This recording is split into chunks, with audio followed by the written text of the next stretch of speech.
Hi, everyone, and welcome to the podcast. I am so glad you're here.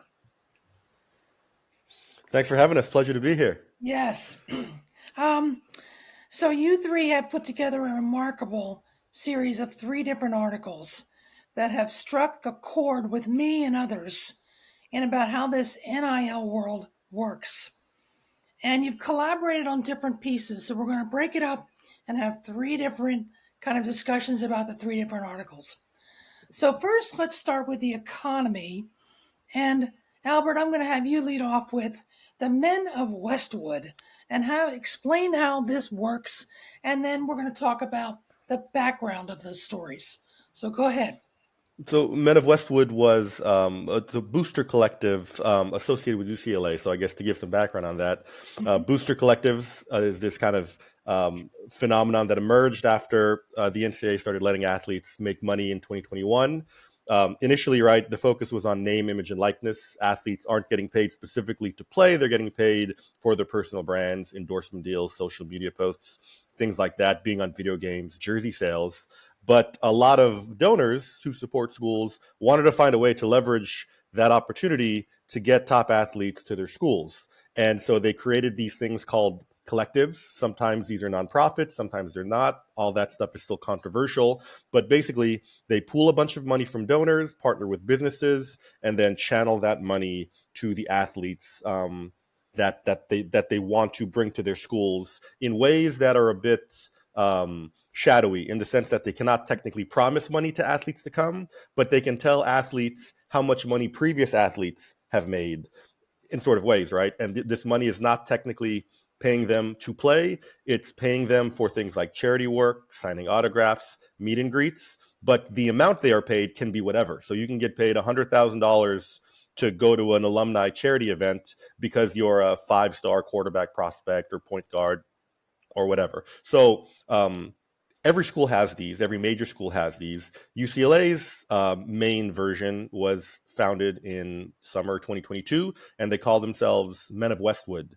And what we found when we were going through a lot of this data was that uh, of the of all of the money of the $2 million that Men of Westwood has spent on college sports, based on the disclosures that athletes have filed, all of that went to men's sports. It went to men's basketball, it went to football, and it went to baseball.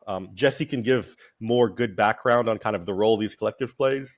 Emily can give more good background on exactly what we found from that data and all the necessary caveats to make sure it's all accurate. But that's sort of the foundations for what Men of Westwood is. Excellent. So, Jesse, give us the lay of the land here. How does it work? Oh man. Well, I think the really important thing to know is that there are motivated boosters around the country who really like seeing their colleges succeed at high level sports. And when I say high level, I don't mean skill wise, because all these college sports are high level. I mean the highest resource, the highest money, highest grossing. So football, men's basketball, to an extent in recent years, women's basketball. But for decades, we called this the bag men, right? The money came in McDonald's bags, paper bags. It was passed at rest stops or in the student commons or whatever it may be. It no longer has to happen that way. But because brand deals don't necessarily give these boosters an opportunity to funnel money to athletes in the way that they'd like to, in order to set their schools apart from rival schools. Let's say Michigan or Ohio State. If you're an Ohio State booster, deep pocketed donor, you really want to beat Michigan. It's not really going to help you to give a player $10 to wash your car at a charity event. It's going to help you to give that player $10,000, $100,000, $150,000 to wash your car at a charity event. So these collectives have sprung up. I think a line we use a lot in other outlets is de facto salaries in a lot of cases. So there are contracts a lot of the time. It might say we're going to pay you 200 grand over the course of 6 months. Maybe that's monthly installments. Maybe it's biweekly. Maybe it's a large signing bonus. The structures of these deals are all across the board. In professional sports, we sort of see a bit more standardization because of players' unions and whatnot. But the range of different ways in which these deals can look for athletes from these collectives is pretty limitless. But the impetus of it all is I'm rich. I love when my college wins. what can I do to make that happen? Gotcha. Yeah, that's pretty basic. So Emily, fill in the blanks here. What did you learn from just the overarching theme of these pieces? Yeah, I mean, I think what we did that was so cool was Albert filed dozens and dozens of these open records requests asking the schools for their data, essentially. And from 8 schools, we were able to get the itemized transaction. So we could see a UCLA gymnast got $100,000 from this brand. And we could see when a bunch of football players got payments from the collective on the same day.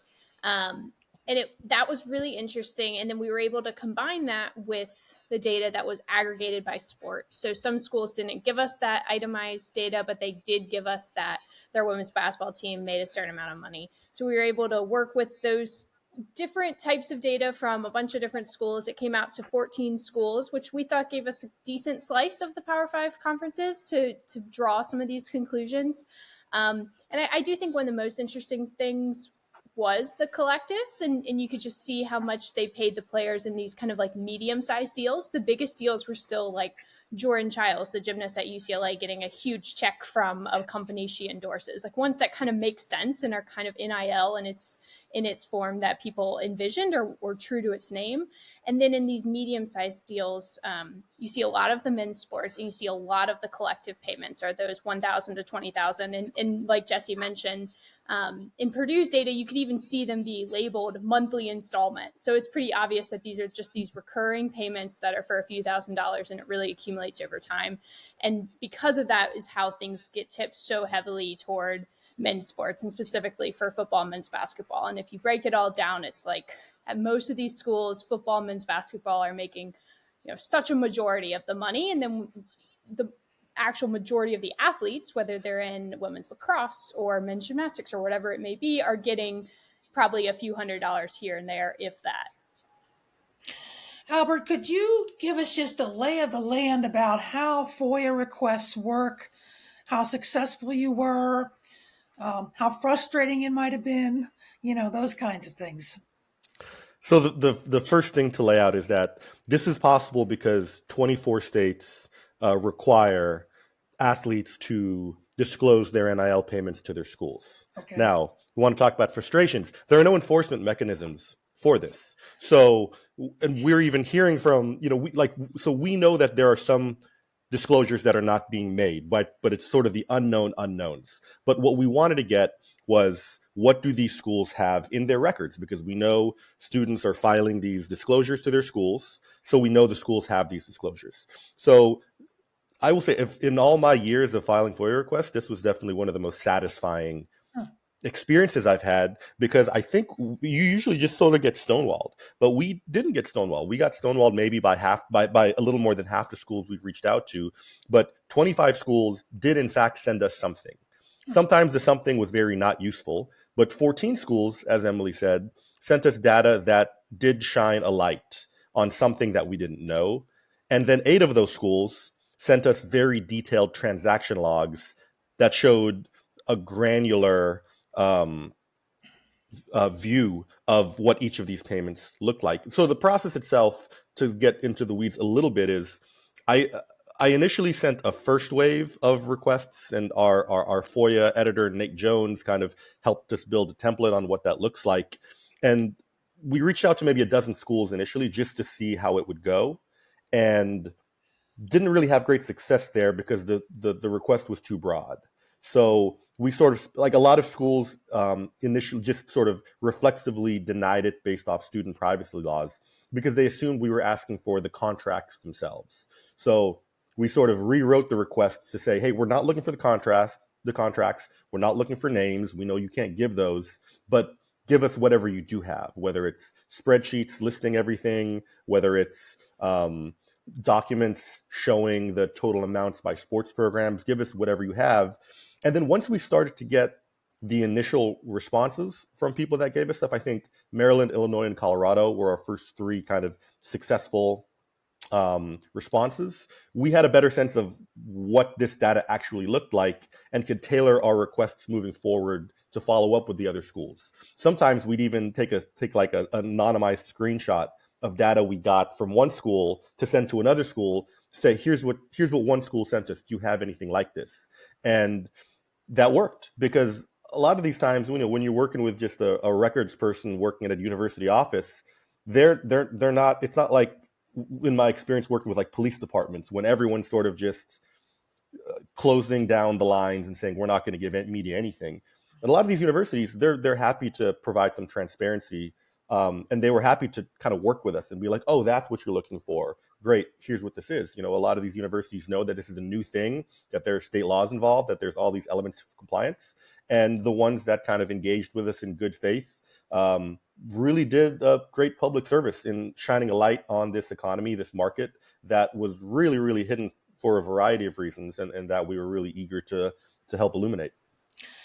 Jesse, one of the lines that struck me in the very beginning of this article was this: but while the women have exceeded the cultural relevance of their male counterparts, most continue to earn far less. Talk a little bit about that.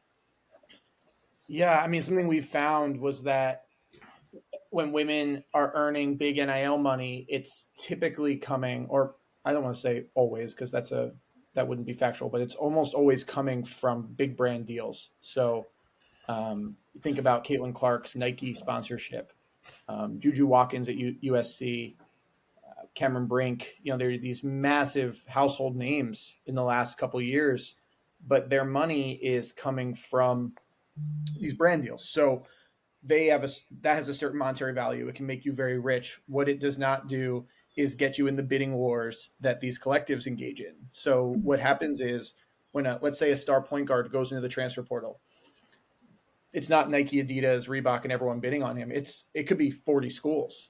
And, bidding is a kind of icky word. It kind of commodifies the athlete. But essentially what's happening now is they might say, okay, Purdue offered me 200 grand. Okay, well, Michigan offered 250. Oh, do I hear 300 from Minnesota? Oh, I might hear 450 now from Texas. Oh, wait, is that Duke? Now it's $1 million, but now it's 1.2 million from Washington.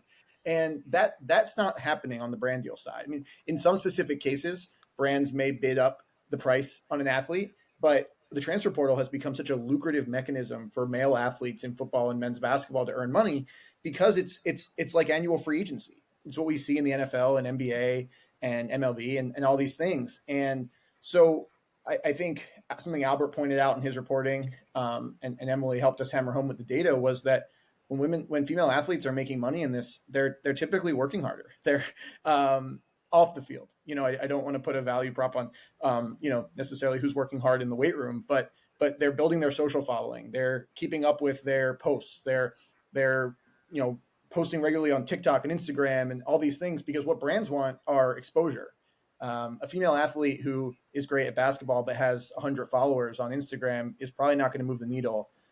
In some cases, we saw athletes with massive followings and little on-court success move the needle, because they could give brands access to, these fans in these marketplaces. So that's where some of the disparities lie. But the transfer portal and the ability to sort of conjure up this bidding for your services has made this a really lucrative market, especially for star basketball players, given how much they can affect the outcome of games. Jesse, are these numbers grounded in reality?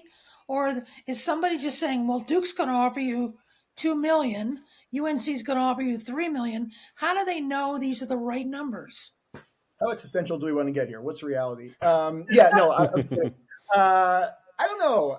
It's the numbers I'm throwing out were fake, to be clear. But I think one of the impetuses for this project, and I don't want to speak for Albert, who was definitely sort of the initial engine behind all this, but it was to sort of close an information gap. And I covered Major League Baseball for 5 years. And when players went to the open market, they knew what their peers made. They could look at, the Players Association kept detailed records of all the contracts in the league. They could say someone who performed like me last season or 10 years ago or 5 years ago made this. They got this performance incentive. College sports, we've written about this extensively. There is basically no standardized data. We, I think, in some ways are providing, an unvarnished look at, a small sliver of the larger economy, but something that hopefully can help guide schools and athletes and agents and whatever it may be to maybe some better or more fruitful conversations. Because the way in which athletes are in the dark here, it does tilt the scales toward the people who've always sort of controlled the purse strings, and the power dynamics definitely, it doesn't typically favor the labor when there's not, enough information on all these salaries and deals. So I think in some ways, like when you ask about if it's grounded in reality, the answer is it's not grounded in data. And Emily would probably smile and say then it's not grounded in reality. So So let's talk a little bit more about the data, Emily.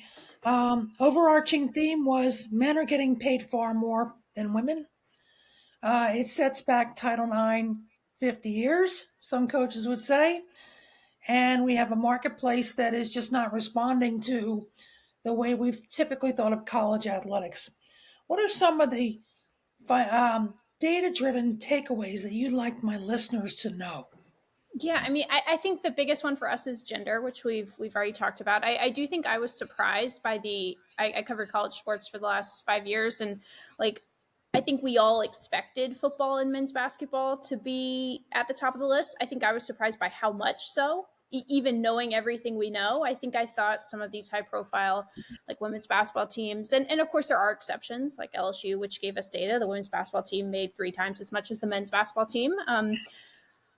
But I still think I was surprised that like the typical women's basketball team was not making more. And then the other big takeaway that we really dove into is just how many of these small payments there are. So these giant checks are the ones that make all the headlines, and people like Jesse write about all the time, where it's like, hey, this football player got $150,000 for this, or Jordan Childs got $200,000 for doing this. But that was such a tiny sliver of all of these data points. So we had 22,000 transactions in our records that we got from these 8 schools, and over half of them were less than $100. And I think that really speaks to like, that's what NIL looks like for most athletes. It's them endorsing the local, barbecue restaurant down the street on social media, and maybe not even getting money, but getting some free food or getting $50 to make an Instagram post. Like that's what the vast majority of athletes are experiencing. But obviously the money is disproportionately in a tiny little bucket that's just the best athletes, the ones who are celebrities in a lot of ways, and then the ones who the school's collective feel are very important to the team's success, and then those are the ones who are kind of making the headlines. But for most athletes, they're making maybe just a tiny bit more than they were before NIL existed. So you did talk about a couple of athletes, I think football players, that basically, got $50 or $75. And I think that would surprise people to know that in Division I football, unless there's a team-wide collective where last year I think everybody on Utah's team got a truck for 6 months or something like that, that it's really very star-driven. Did you hear or read about anybody who realized they had to raise their athletic profile to do a better deal? Was there anything like that from any one of you? Yeah, I mean, I think it was a bit of both. In fact, I think it was in some ways the opposite, where we spoke with athletes, particularly women's athletes, who had high athletic profiles and like were all conference players, very successful on the court, but felt they needed to raise their social media profile in order to tap into the influencer economy. So one of the main athletes we spoke to, Shaylee Gonzalez, she was at the University of Texas. She had started her career at BYU. She was an all-conference player. She had led BYU, to win their conference, and wasn't really getting major brand deals. And then she signs with Texas, where she transfers there, and she has a lower profile on that team. She's no longer the star player. Now she's more of a contributor, honorable mention all conference instead of first team all conference. But her social media following explodes because Texas is a major national sports brand. And now she's getting national brand deals. Instead of just getting local clothing stores, she's getting Whataburger, Steve Madden. But as Jesse said earlier, a lot of that was tied to a lot of work she had to put in off the court, which was like, you see the effortless cool when you just see the 1-minute TikTok clip.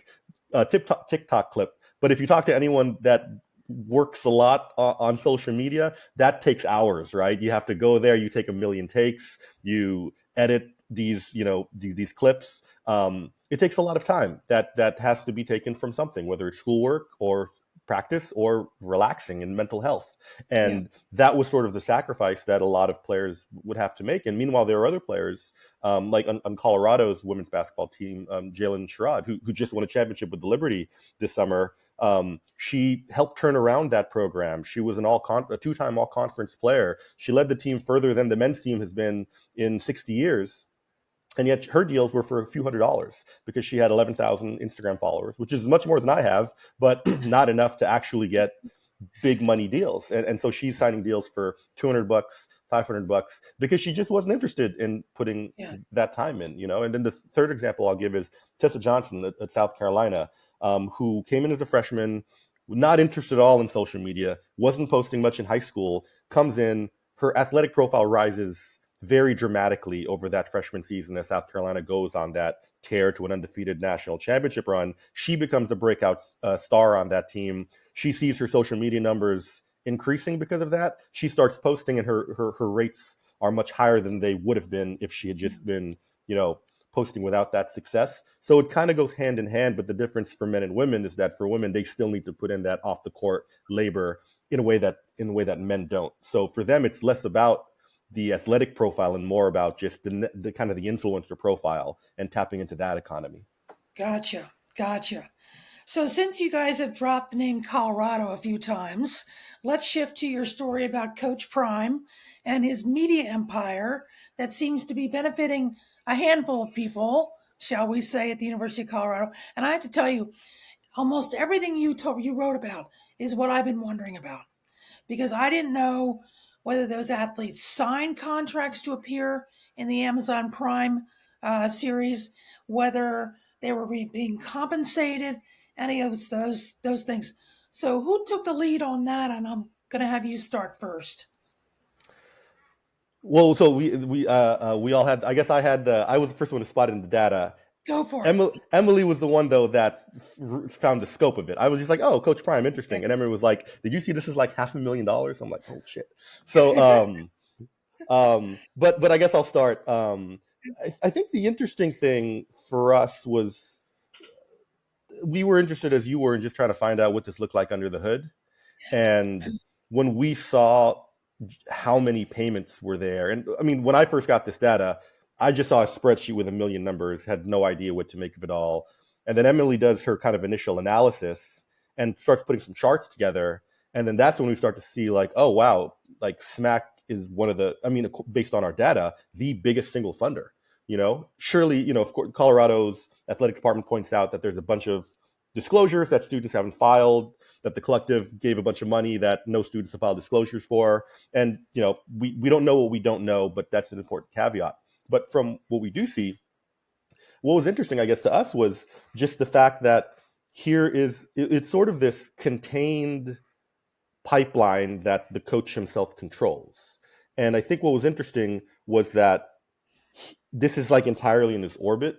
Like it's his talent management company that's able to provide funding at whatever school he's at, that's disconnected from the school, and that he can basically directly choose who the money goes to because he's partnering with them. So he can say, hey, we're trying to sign this transfer, we're trying to sign this 5-star prospect. Maybe you should consider putting them in the docuseries. Maybe you should pay them a bunch of money to post the social media post promoting the docuseries. Now, we don't have the names. We don't know exactly which big payments went to which athletes, but you can sort of extrapolate based on who's featured in the show.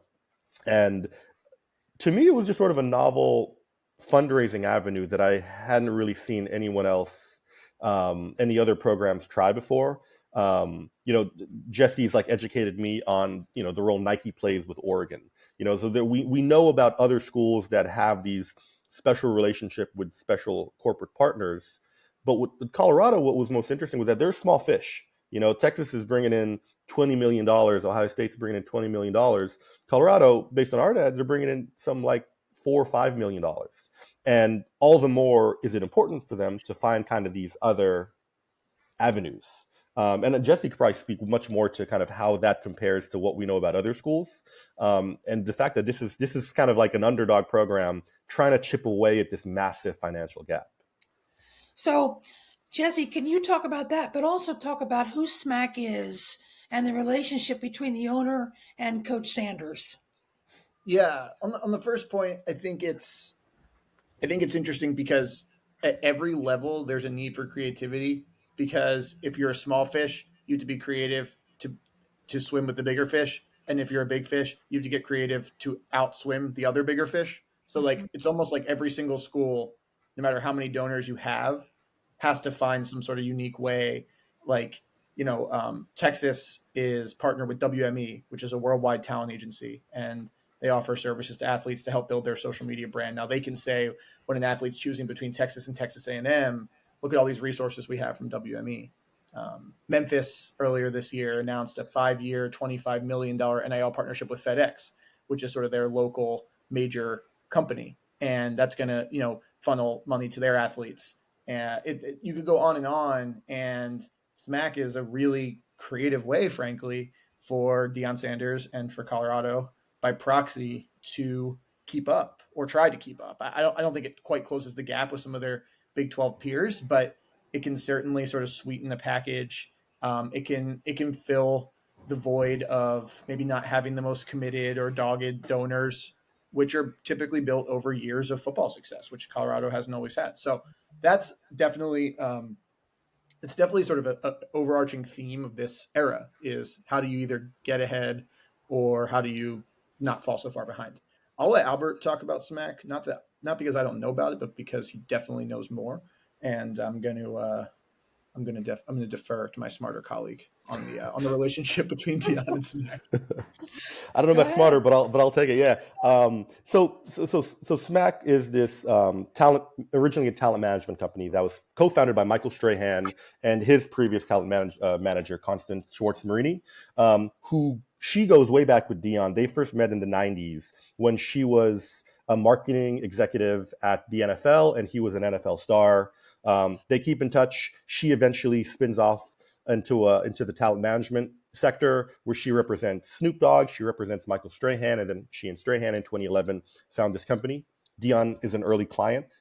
And since then, her other clients have included his two sons, Shiloh and Shador, as well as Travis Hunter. We also know that she's represented his daughter, Shalomi, who's a women's basketball player, in some of her deals. But they sort of represent this new multidimensional model that we're seeing more and more in the sports media ecosystem, where they initially were a talent management agency helping their clients get deals, right? Whether it's endorsement deals or kind of film rights to other things. And then they expanded. And now they also produce documentaries for their own clients, which is something that we used to not see. And now we see all the time, right? Whether it's The Last Dance, executive produced by Michael Jordan, starring Michael Jordan, or the Steph Curry documentary produced by Curry, starring Curry, LeBron and Dwayne Wade doing the Redeem Team documentary. There's always more and more of these. The LSU documentary that just came out. And nowadays, all these athletes are realizing that they don't have to be passive subjects at the whims of some filmmaker. They can leverage their access by producing these documentaries themselves. And that's creating a sort of contained system. And so through SMAC, it's sort of this relationship with SMAC and Deion and Colorado is almost like this evolutionary stage of the sort of incestuous connections of the sports media ecosystem, where they are producing a show that funds a football program led by their client coach and starring their client players. And in this documentary, one of the main talking heads is their co-founder, Michael Strahan, who is talking about his clients and using the money from this documentary to help fund this team, all without any sort of like disclosures on the show, right? You watch it till you don't even know any of this. So when Deion says on the show, cut the cameras, I can't have people seeing this, and the cameras stay showing, you wonder, did he really want the cameras cut, or is it just the illusion of not having control, but is it really performative? So it's sort of, I don't know if there's necessarily a problem with all of these tangled connections. I think where it gets a bit messy is to what degree people are aware of these connections and to what degree SMAC or Deion or anyone else involved in this world tries to kind of minimize these connections in order to make everything seem like it's authentic. But that's sort of the role SMAC plays as a sort of pioneer, as a forerunner in this kind of wider shift we're seeing in sports media ecosystem. Emily, I know you write a lot about college sports. I read your columns regularly. I feel like this might be a trend.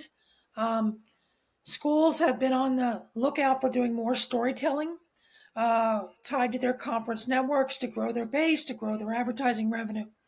Um, is this something you think will stay with Coach Prime if he stays at Colorado or leaves? Or is this something that other schools will say, you know what, Alabama can do a better job.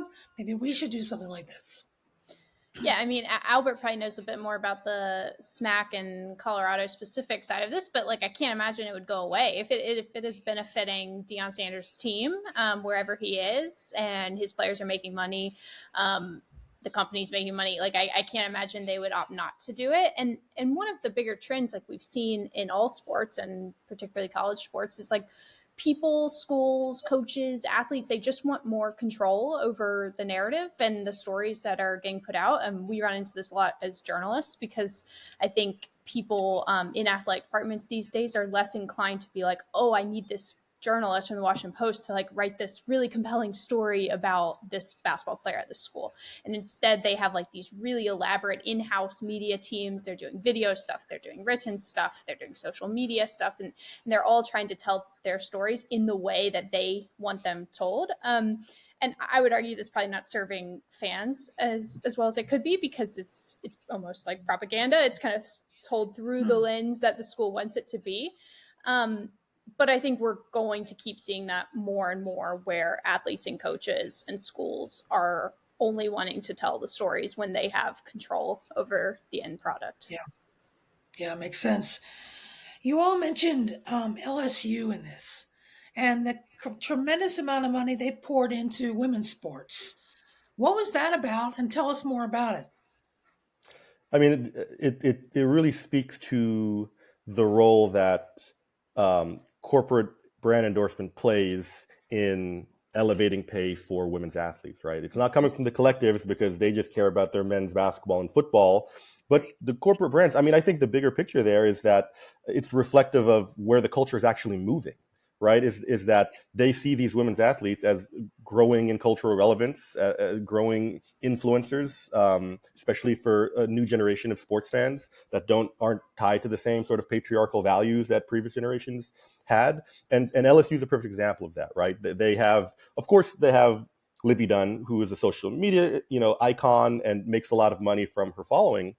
But they also have Angel Reese and Flau'jae Johnson on the basketball team, who are star players who also happen to be very competent at social media and have been able to find a way to monetize that. And NIL has allowed that. And in some ways, LSU sort of exemplifies the sort of idealized version a lot of people had of NIL when it came in, is that you have these star athletes with these massive kind of cultural followings, not just social media, but mainstream media. And they're able to monetize that, to tap into that. But it also speaks to sort of them being an outlier, is that not every team might have players as good as Reese and Johnson, but not necessarily as capable of curating and building their online following. So it speaks to the potential of the money that can be made for those athletes that can really tap into the influencer economy.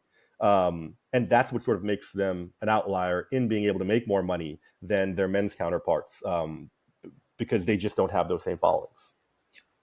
Emily and I wrote a bit about the gymnastics program last spring, and I think something that stood out to me was also their really progressive recognition of what the athletes want.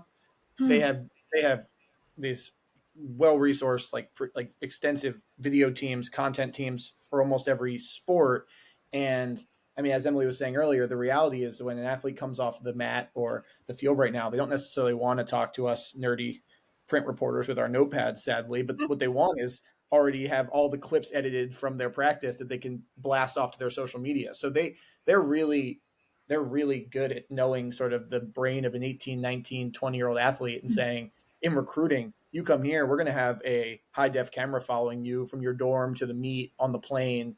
And then when you do your day in the life post, it's already edited. You don't have to even do that work yourself. So they're actually taking a lot of that sort of background burden off the athlete in a way that like I could imagine a lot of schools wanting to duplicate if they have the resources to put there. Interesting. Well, where do you think collectives go in the future? I mean, it feels like, I'm going to use a phrase, the wild, wild west, but it feels like the NCAA is trying to legislate them out of the picture. It feels like it frustrates more folks than they reward, except for a handful. Where do you think collectives go after this year? I know Jesse has some thoughts on this. Yeah, I'll take that one. These are the things I lose sleep over, which is really sad. So we see the House settlement right now, which is the biggest story in college sports. It's going to hang over the landscape until at least April, when potential approval happens, and then will probably be the talk of the industry for the next 3 to 5 years in terms of how it gets implemented. Yeah. One of the major sticking points and one of the major fights of that process between the NCAA and the plaintiff side has been this the control of collectives. And we saw it sort of come to a head in September when Judge Wilkin in the Northern District of California sort of balked at the way in which the settlement wanted to police collective deals. So the sides went back to the drawing board. They updated it some. What they're effectively aiming to do is make it so there's a lot more regulation and a lot more oversight on big donors, people who've given big money to the school. They want to have a clearinghouse, a review process. They want to have NIL be much more about services that are sort of that they believe line up with, the actual service provided. $50 for an autograph section instead of 50,000. I would say, and I think the really hard thing is going to be whether they can actually control that. I mean, free market is kind of decides what the person wants to pay is what the market is, and the NCAA is in this boat right now because of a flood of antitrust cases, and if they try to limit the collective market, which could in turn suppress the earning power of athletes, I could easily see another round of lawsuits. So it's going to be a continued discussion. To kind of loop back to one of the earlier answers, I don't ever see a world in which a deep-pocketed donor can't help their team win. Mm-hmm. We're just going to see how it actually happens. Is it going to go back to being in a McDonald's bag because of the rules? Is it going to stay above the table? Does the NCAA really want it to go back to the bagman model where it was much less, in the know and much less mainstream? These are a lot of things that I think people in college sports are sort of tearing their hair out over. But I don't think collectives or sort of the booster influence is ever going to go away. Yeah. Yeah. So I always ask my guests, since this podcast is called Trustees and Presidents Managing Athletics, how do presidents get their arms around all of this, right? How do they survive the upheaval trying to appeal to the mission of their institutions as well as the education of these athletes? It's a big question, but I'd love to hear your thoughts. Before Emily and Albert jump in, I'll say that they can go to my author bio, click on my email, and send me all their thoughts on this one. I'd love to connect if you're out there, trustee or president. Okay. I'll let the more serious people on the call actually offer maybe some advice. Yeah, I don't really have a nuanced thought, so I'll go first. So we'll save someone better for after me. But I do see a world where football, particularly, and probably men's basketball too, are just operating in such a different space than every other sport. And it is really interesting that the same NCAA is trying to govern them both. I did gymnastics my whole life. My parents were college swimmers. I very much entrenched in that world of Olympic sports. And it's just really hard to think of someone like my mom swimming in the 80s, which is, not the same world anymore, but is following the same rules and operating the same system as star quarterback now. So when you talk about the mission of higher education and how college sports fit in, I do have a bit of a hard time seeing how football and women's lacrosse are going to operate under the same system. I have no clue how that would work or what it would look like, but that's kind of what I always come back to. It just seems like totally different enterprises and businesses. Albert? Yeah, I think a lot of this, the question hovering over this is, do we as a society think that college athletes should be paid for their labor or for the revenue they drive? And it seems like the NCAA and a lot of universities have sort of avoided that question and have sort of just left like the quote unquote free market to determine the value of players.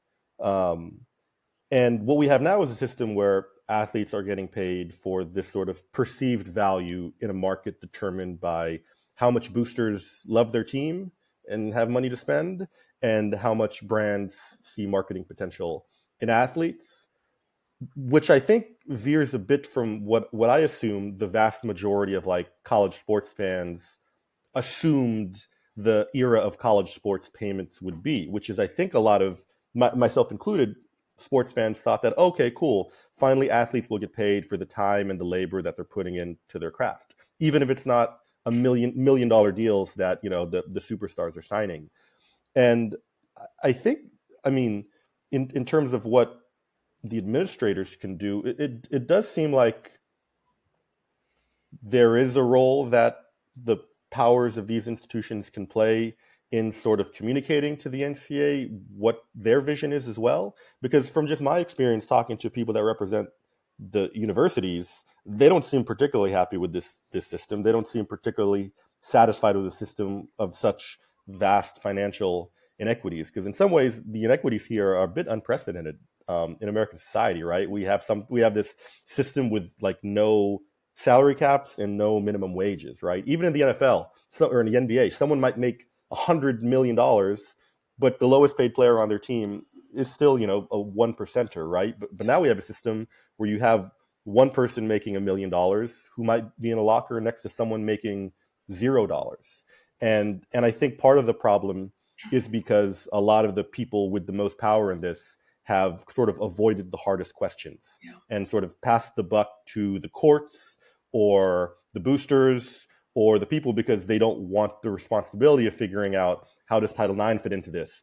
How do we pay, right? If there's going to be a revenue sharing model and we decide that athletes in all sports should, you know, make some kind of minimum wage salary, are the revenue sports going to be able to pay for all the non-revenue sports? Maybe not. And does that mean the students are going to have to pay more tuition? Does that mean there's going to be a tax on ticket holders? There's all these questions of how do we actually pay for a more equitable system that don't really have any easy answers and aren't going to have any answers if the people in power continue to avoid the questions. Yeah. You all have brought up some great points. I really appreciate it. I will make sure I link to the 3 articles in the show notes. I'll also, if you'll share them with me, your email addresses so they can contact you if they're interested. I can't thank you enough for, number one, the work you put into the series, but also spending some time talking with me and my listeners about what you learned and any takeaways. So thank you all for joining me today. Thanks for having us. Thanks so much for having us. You're welcome.